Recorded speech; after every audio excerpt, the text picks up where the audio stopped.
Cari amici, benvenuti a Qui c'è un quiz. Questa sera abbiamo un nuovo concorrente, è Salvatore dalla provincia di Venezia. Benvenuto Salvatore. Grazie, sono proprio emozionato di essere qua perché mi sento tutto il cuore che sbatoccia, sa. Sento. Sì, Sicuro sì. di essere di Venezia proprio? Non so, proprio originario di Venezia, sa. Ma ormai sei 30 anni che sto qua, mi so tutti imbastardio. Si sente. Quando che chiamo i parenti suoi mi dicono, senti, cacciamo il poi in donga, mi riconosce più, sa. Immagino, irriconoscibile. Allora, Salvatore, tra l'altro quello che mi stupisce proprio di te è che tu sei un grande appassionato di Veneto, no? E il tuo amore per il Veneto è davvero talmente grande che sei un appassionato di proverbi veneti.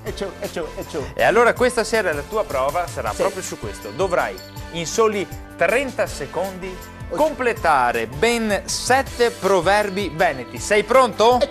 Sono pronto, dai, forza. 3, 2, 1, via! Bocca sarà! No ciappa mosche! Il tempo è a ragion. Se sempre del paroncio. Bravo, tutti nasce piangendo. Nessuno muore ridendo. Grandissimo, un alto e un basso. Fa un guaivo, Una pena a volta. Se pena loca. Grande Salvatore, grande. Dai, siete movi, Sì, l'ultimo proverbio ce la puoi fare. Meglio avere braghe sbusate drio che de drio sbusato sue braghe. E Salvatore ce la fa questa sera. Complimenti, sei il nostro nuovo campione. Sono proprio emozionato, mamma, mi senti come sbatocci sto cuore. E allora ci rivediamo con te domani. Sono contento. E come si suol dire in bocca al... Non lo so, in che senso? Come no? In bocca? In bocca al... Bocca al lupo.